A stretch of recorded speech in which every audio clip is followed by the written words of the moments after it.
So this is a x201 ThinkPad. It uses some parts from my x200S, but it does have Coreboot and ME Cleaner.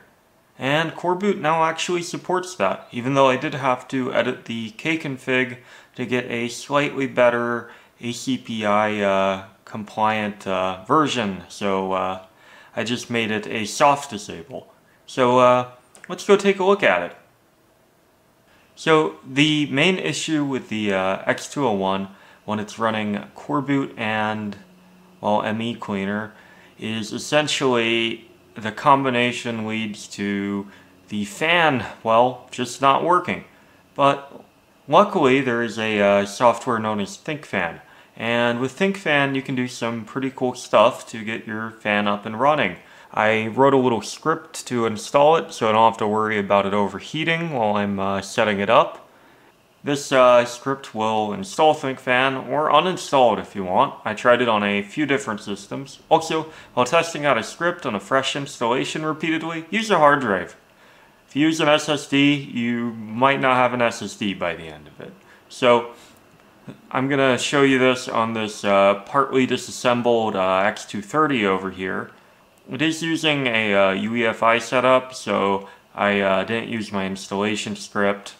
And as you can see here, everything is set to the max level of 127, but you can enter in any level from 1 through 8 and specify the starting and ending temperature, and they can overlap. The HWMON lines are essentially the sensor locations, and on the x201 they change, which can be a little bit annoying, but let's test this out. Everything's set to max for every temperature range, and we're going to install Thinkfan.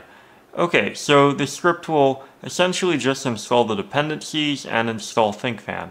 And on the x230, headphone users beware, I guess, because this directional microphone is probably going to be pretty loud, picking up the fan noise. It's kind of like a hairdryer. But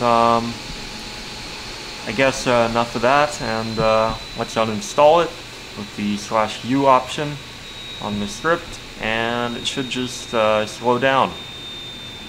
And let's get back to the x201. Okay, so the script here essentially runs before the Thinkfan service starts, and what it does is it finds the sensors on the x201 on every boot because they sometimes change.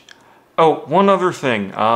After the system suspends, Thinkfan doesn't automatically restart all the time, so the solution for that is quite simple, but it's another systemd service sort of thing you have to worry about.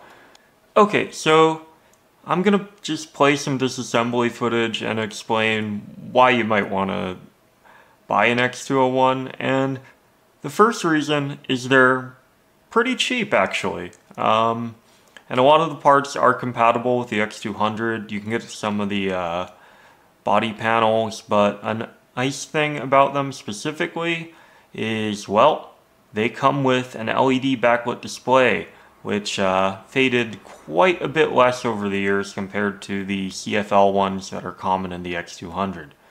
The keyboard's also compatible, of course, although I don't think I'd put a x201 mousepad on it, a x200, if you're thinking about going that route. So I was able to get some extra parts for a future project, and actually the system became pretty usable. Also, that bezel's really fragile, so be a bit careful with that. Another thing is, even though it isn't a direct swap, you can go from an x201 board in a x200 chassis, I believe, but not the other way around. I haven't tried that before, but supposedly that is something you can do. Main thing though for this footage is I'm building a test setup and replacing the thermal paste, so it's not going to be a completed build, but as you can tell the thermal paste is getting a little bit dry, but it does look like it has been replaced before.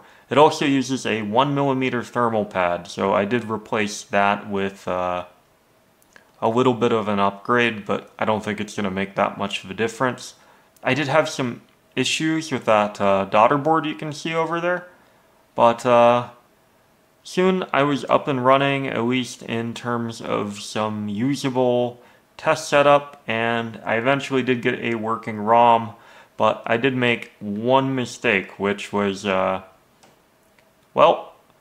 I didn't test the RAM. I did eventually find a configuration that worked, but the RAM sticks I had at the time kind of resulted in that weird flashy display. So, PC 10600 RAM worked just fine. I don't know if that's a requirement or something specific to me. After that, I did actually test it with just Coreboot. I found someone's Coreboot ROM that was uploaded on GitHub, and they did not use ME Cleaner, so we can actually take a look at the differences from Intel ME tool between the two systems. So, on the GitHub users ROM, the Intel ME does seem to be running, at least compared to the output from the soft disable. I did have to mess with the kconfig because there's an option to strip it except for the EFFS partition, and that did not exactly work on this version of Coreboot. I'm sure at some point though it was running just fine, but I think that covers about everything except, well, final things. If this video gets uploaded, it has been successfully edited on the x201, and I have been using this as a daily sort of laptop, so it's definitely capable.